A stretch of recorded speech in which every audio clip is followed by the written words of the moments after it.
Hello students. पिछले video में हम लोग इस पजल के ऊपर थे, है ना।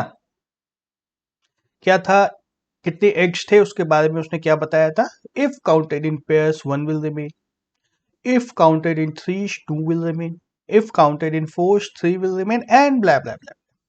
इसको हम लोग पिक्चर के रूप में पिछले वीडियो में बना चुके हैं, इस कुछ इस तरीके से। अब हमारा क्वेश्चन क्या था, how many eggs were broken.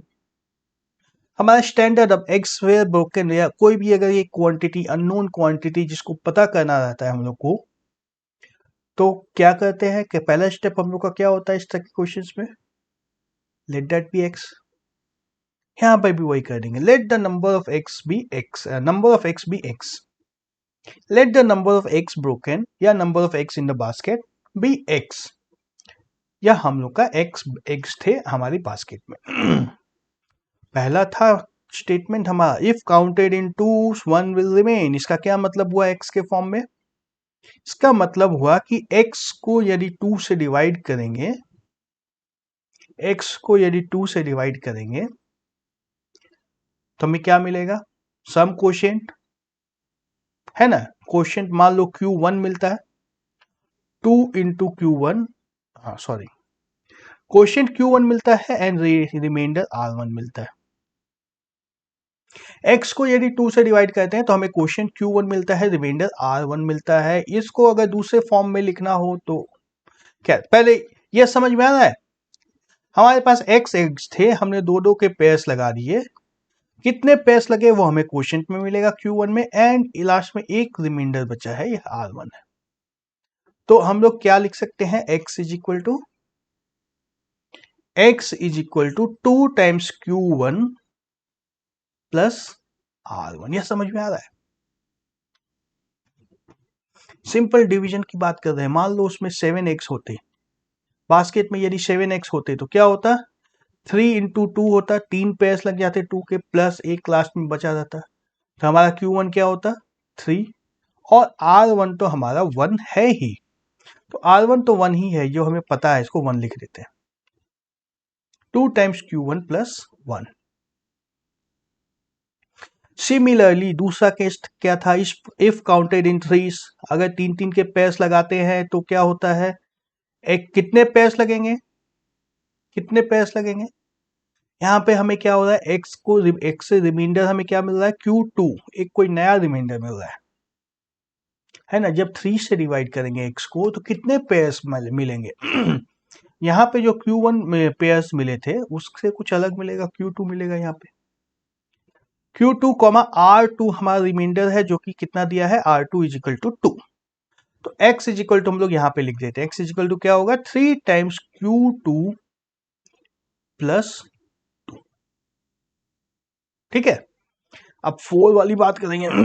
इस केस में जब आएंगे तो x को हम लोग क्या लिख सकते हैं, x is equal to 4 times, एक कुछ नया क्वोशिएंट मिलेगा इस बार, क्या मिलेगा वो 3, Q3 प्लस 3। ठीक है। नेक्स्ट केस की बात करेंगे तो 5 से डिवाइड करने x को क्या मिलेगा, 5 टाइम्स Q4 प्लस रिमाइंडर 4 है। x को अगर 6 से डिवाइड करेंगे तो क्या मिलेगा, 6 टाइम्स Q5 प्लस रिमाइंडर हमारे पास है 5, और उसी x को यदि 7 से डिवाइड करेंगे तो हमारे पास Q6 मिल जाएगा और रिमाइंडर 0। नथिंग विल रिमेन, यहां पर जो था नथिंग विल रिमेन मतलब रिमाइंडर इज 0। तो इस 0 को लिखने की तो कोई जरूरत नहीं है, x equal to 7 times Q6। और लास्ट में क्या दिया है, my basket can not contain more than 150x, मतलब x has to be less than 150, है ना। 150 से छोटा ही होना है x को। कितने सारे इक्वेशंस मिल गए, कितने सारे इक्वेशंस मिल गए। और लास्ट में एक ये जो है, इसको तो इक्वेशन बोल भी नहीं सकते हैं, ये इक्वेशन भी नहीं है, एक अलग से जानकारी है यह पजल था। प्रॉब्लम डिफिकल्ट है, प्रॉब्लम डिफिकल्ट है, इसीलिए तो 10th स्टैंडर्ड में है। आसान होता तो पिछले क्लास में नहीं पढ़ ली होते क्या, आसान होता तो 1 में दे दिया गया था। प्रॉब्लम समझ में आ रही है? चलो हमको इसका सॉल्यूशन थोड़ी देर बाद देखेंगे। यहां तक समझ में आ रहा है क्या हो रहा है, यहाँ पे क्या दिया गया है समझ में आया ना? सॉल्यूशन हम लोग देखेंगे थोड़ी देर बाद, मे बी नेक्स्ट वीडियो में, मे बी इसी में। देखो सेम टाइप का चीज है यहाँ पे। Consider the following pair of integers 17 and 6।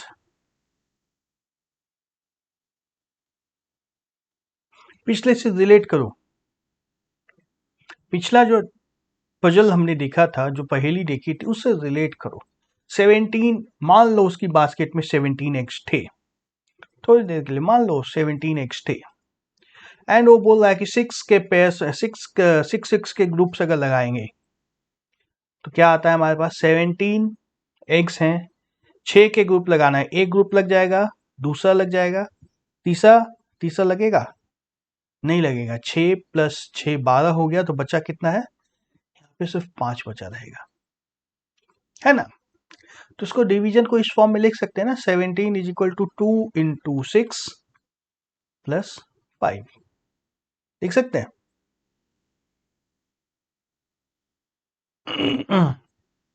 क्या कर रहे हैं हम लोग? 17 को जब 6 से डिवाइड कर रहे हैं तो हमें कोशिएंट मिल रहा है क्या? 2। रिमाइंडर क्या मिल रहा है? 5। इसको इस तरह से भी डिवाइड कर सकते हैं। 17 को 6 से डिवाइड करेंगे तो क्या आएगा? 2 × 6 2 = 12, 17 - 12 5 बचेगा, तो हमारा क्वोशिएंट 2 है, रिमाइंडर 5 है। सिंपल है, इसलिए ये तरीका से हम लोग को निकालने की जरूरत नहीं है। कुछ उसी तरह की बात हो रही है जो पिछले पजल में जिस तरह की बात थी, कुछ उसी से रिलेटेड बात हो रही है। दूसरी बार देखो, दूसरा पेयर ऑफ नंबर्स क्या है? 5 and 12। 5 and 12 मतलब हमें 5 को 12 से डिवाइड लगाना है। 5 को 12 से डिवाइड करना है, क्या होगा? एक क्वोशिएंट एक रिमाइंडर आना चाहिए हमारे पास। कैसे आएगा? क्वोशिएंट तो कुछ आ ही नहीं सकता है यहाँ पे, नहीं आ सकता है ना? नहीं आ सकता है। क्वोशिएंट कैसे आएगा? कुछ नहीं आ सकता है। तो इस केस में क्या लिख सकते हैं? हमें चाहिए इसी फॉर्मेट में इसको लिखना है, इसी फॉर्मेट में लिखना है। इस 5/12 को इसी फॉर्मेट में लिखना है। क्या कर सकते हैं? सोचो कुछ, क्या कर सकते हैं? 5 = 0 × 12 भी तो लिख सकते हैं, 0 × 12 + 5। ऐसा भी तो लिख सकते हैं ना, हमारा क्वेश्चन 0 है और रिमाइंडर 5 है। ऐसा भी हो सकता है, बिल्कुल हो सकता है। और अब तीसरे केस में आएंगे, 20 and 4 के केस में आएंगे तो 20 / 4 इस केस में आएंगे तो क्या लिख सकते हैं? 20 =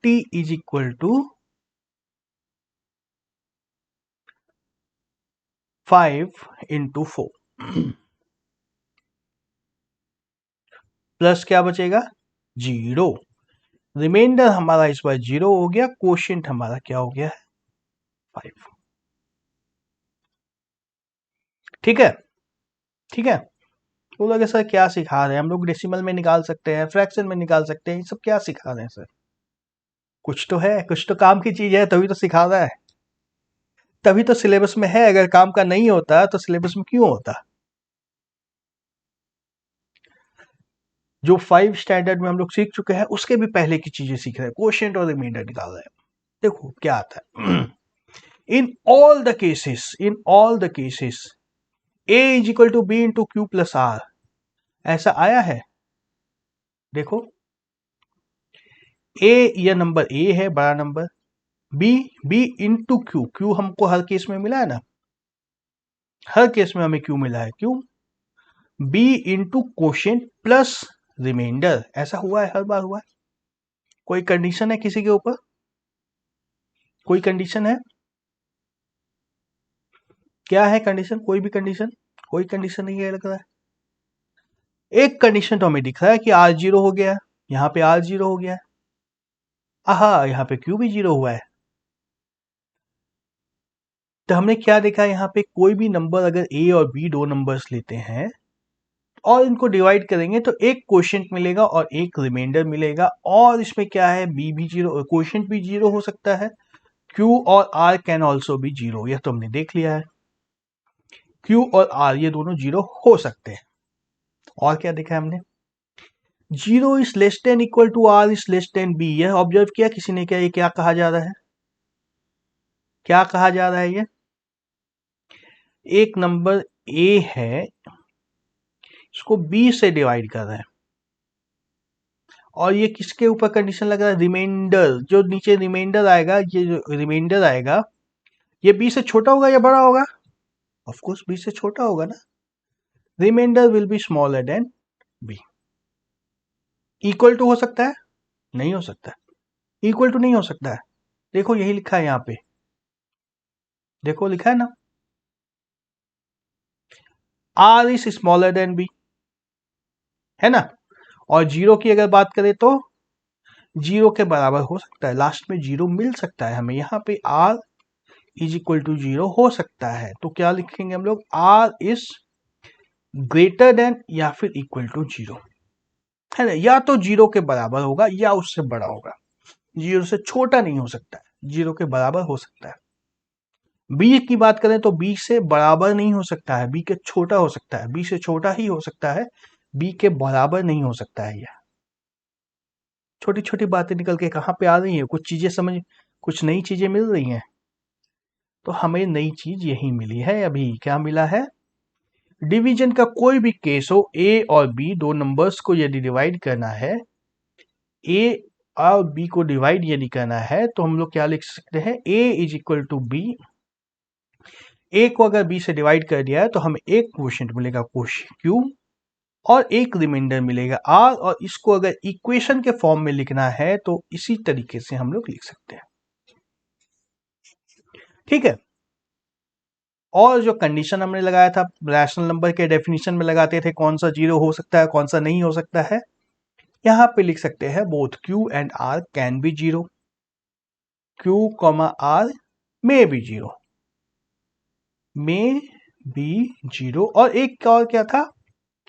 are has to be less than b, है ना। ये r has to be less than b, जो क्वोशिएंट है, जो रिमाइंडर है, रिमाइंडर आर, ये तो हमारे डिविडेंड से कम ही होगा, होगा ना। अब इसी के ऊपर हमारे पास कुछ एग्जांपल्स दिए हैं, देख लो। इंटरेस्टिंग एग्जांपल्स है, सिंपल एग्जांपल्स है। Try to find integers q and r for the following pair of positive integers. 10,3, 10 को 3 से डिवाइड करेंगे तो क्या होगा? 10 इज इक्वल टू 3, मैं रेड में लिखूंगा क्वोशिएंट और रिमाइंडर को, 3 इंटू क्वोशिएंट क्या आने वाला है? 3 प्लस रिमाइंडर 1। जिनको नहीं समझ में आ रहा है, डिवाइड कर लो, 10 को 3 से डिवाइड कर दो, 3 टाइम्स 9 1, है ना। 3 इंटू 3 प्लस 1, ये था पार्ट 1, बहुत सिंपल है। दूसरे की बात करेंगे तो हम लोग इसमें देखो 4 में 19 से डिवाइड लगाना है, 4 में 19 से डिवाइड लगाना, 19 इंटू क्या होगा? 19 में 4 से डिवाइड नहीं करना है, 4 में 19 से डिवाइड करना है। 19 इंटू क्या होगा? 0 प्लस 4, है ना। इसको इस फॉर्मेट में तो लिख ही नहीं सकते हैं, सेकेंड वाले क्वेश्चन को इस फॉर्मेट में तो लिख ही नहीं सकते हैं। और यदि हम लोग तीसरे क्वेश्चन की बात करें तो इसमें क्या है? 81 इज इक्वल टू 3 इंटू कितना आएगा? डिवाइड करके चेक करना है। 81 3 से डिवाइड किया, 2 6 2 1 7 21 0, 27 प्लस 0। देख रहे हो, एक बार हमें Q0 दिया गया है,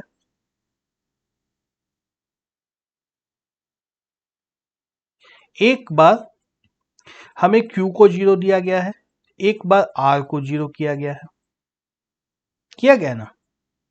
and in every case R जो आया है हमारे B से छोटा है। देखो B जब 3 है तो उससे छोटा 1 है, B जब 19 है तो उससे छोटा 4 है, B जब 3 है तो उससे छोटा 0 है। R हमेशा हमारा B से छोटा होगा। जैसा क्लास 1 की चीजें कितनी बार पढ़ाओगे, पढ़ लो, मुश्किल क्वेश्चंस भी आने वाले हैं। सिंपल है ना, इसमें तो किसी को डाउट नहीं होने वाला है। डिवाइड करना हम लोग सीख चुके हैं। अब देखो आता है हमारे पास यूक्लिड्स डिवीजन लेमा। जो चीज हमने अभी तक की है उसको एक भयानक सा नाम दे दिया गया है जिसको दिखा के डरा दिया जाएगा। Euclid's division lemma. यूक्लिड का नाम तो सबने सुना ही होगा, बचपन से सुना होगा। यूक्लिड एक ग्रीक मैथमेटिशियन था। ग्रीक मैथमेटिशियन था बहुत साल पहले, सैकड़ों साल पहले, हंड्रेड्स ऑफ ईयर्स अगो। हम लोग का मैथ्स जो अभी आजकल सीखते हैं हम लोग, that is derived mainly from Euclid. Starting point हम लोग के मैथ्स में यूक्लिड है। ऑल्दो हम लोग बोलते हैं जीरो आर्यभट्ट ने दिया था, इंडिया में इसका इन्वेंशन हुआ था, इंडिया में उसका इन्वेंशन हुआ था, बट हम लोग का सिलेबस जो अभी डिजाइंड है उसका बेस बहुत तरीके से यूक्लिड के ऊपर बहुत हेवीली डिपेंडेंट है। तो यूक्लिड्स डिवीजन लेमा, लेमा क्या होता है? थ्योरम का छोटा भाई होता है ये। थ्योरम का छोटा भाई होता है। थ्योरम को हम लोग प्रूव कर सकते हैं, लेमा इतना आसान होता है कि इसको प्रूव करने की जरूरत ही नहीं होती है। क्या है यहाँ पे? Given two positive integers a and b, दो पॉजिटिव इंटीजर्स अगर a और b हैं, there must exist unique integers q and r। देखो यहाँ पे इंपॉर्टेंट पॉइंट है ये यूनिक। q एंड r होता है, ये तो हम लोग निकाल चुके हैं, जिसका कंडीशन ऐसा होता है कि a equal to b into q plus r, जिसमें zero is less than equal to r is less than b. ये सब कुछ तो हम लोग देख चुके हैं। एक ही इंपॉर्टेंट पॉइंट है यहाँ पे, यूनिक, है ना, यही शब्द एक यहाँ पे जरूरी है। अब एग्जाम में बोलोगे अगर कि सर मैंने तो पूरा लिख दिया था और इस वर्ड यूनिक को छोड़ दोगे तो नंबर क्यों मिलेंगे? नहीं मिलेंगे ना। यूनिक होना चाहिए, जैसा कि हमने अभी इस सारे एग्जाम्पल्स में देखा है। जब 10 को 3 से डिवाइड करते हैं तो क्वोशिएंट हमारा 3 ही आएगा, रिमाइंडर हमारा 1 ही आएगा। कोई दूसरा ऑप्शन है क्या इसके पास? कोई दूसरा ऑप्शन है? नहीं है ना। दो नंबर्स को जब डिवाइड करेंगे तो क्वोशिएंट सेम ही आना चाहिए ना, चाहे कितनी बार डिवाइड करो, चाहे किसी भी मेथड से डिवाइड करो, क्वोशिएंट तो सेम ही आएगा। अलग कैसे आ सकता है? 5 को यदि 2 से डिवाइड करेंगे, 5 को यदि 2 से डिवाइड करेंगे तो क्वोशिएंट हमारा 2 आएगा, रिमाइंडर हमारा 1 आएगा। यही आएगा ना, कोई दूसरा ऑप्शन है? नहीं है, यूनिक है। ये नंबर 2 है 1 यूनिक है, मतलब इस पेयर के लिए और कोई दूसरा पेयर पॉसिबल नहीं है ना, है ना। बोलेगे क्या बता रहे हो सर? तो पता है तो बहुत आसान है। हाँ, यूक्लिड को नहीं पता था, उसने पहली बार बताया था। जैसे अगर हम लोग बोले दो नंबर्स का सम 5 है, two numbers are there whose sum is 5, क्या हो सकता है इसका सम? 1 प्लस 4 हो सकता है, 2 प्लस 3 हो सकता है, 0 प्लस 5 हो सकता है, 6 प्लस -1 भी हो सकता है ना। यदि यदि हम लोग बताएं कि there are two integers whose sum is 5, which are those two integers, तो इसमें कोई यूनिक नहीं हो सकता है आंसर इसका। कौन सा है, कौन से दो इंटीजर्स हैं, पता लगाने का कोई ऑप्शन नहीं है। लेकिन अगर हम लोग बोले कोई दो इंटीजर्स हैं, कोई दो इंटीजर्स हैं जिनको डिवाइड करके 2 और 1 मिला है, क्वेश्चन 2 मिला है, रिमाइंडर 1 मिला है, तो मतलब हमें पता है कि 5 और 2 ही हो सकते हैं वो। सॉरी, उल्टा बोल दिया मैंने। यदि 5 को 2 से डिवाइड किया गया है तो यूनिकली हमें पता है कि 2 ही क्वेश्चन होगा, रिमाइंडर 1 ही होगा। यही इस लेमा में कहा गया है, जो कि कोई नई बात नहीं है हमारे लिए, हम लोग ये बचपन से जानते हैं। सिर्फ और सिर्फ यहाँ पे एक अलग चीज क्या की है इसने, कि इसको एलजेब्रा के फॉर्म में लिख दिया है। यदि a को b से डिवाइड किया जाए तो इसको इक्वेशन के फॉर्म में क्या लिख सकते हैं? a is equal to b into, red में लिखूंगा मैं इसको, क्वोशिएंट एक आएगा q प्लस रिमाइंडर एक आएगा r। और इन दोनों नंबर्स के ऊपर क्या कंडीशन है? q r,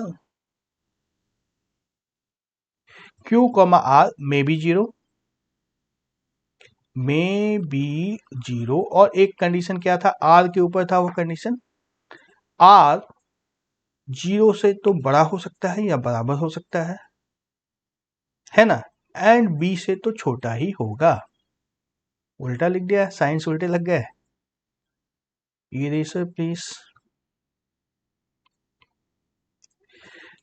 0 r से या तो छोटा होगा या बड़ा होगा, और बराबर होगा। 0 r से या तो छोटा होगा या बराबर होगा, एंड ये आर जो है ये बी से तो हर हालत में छोटा ही छोटा होगा।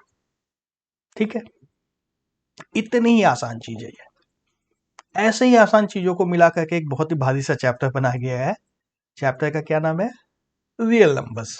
अब आसान हो जाएगा ये चैप्टर। ओके, बाकी की चीजें अगले वीडियो में देखेंगे हम लोग। फिर मिलते हैं, बाय बाय।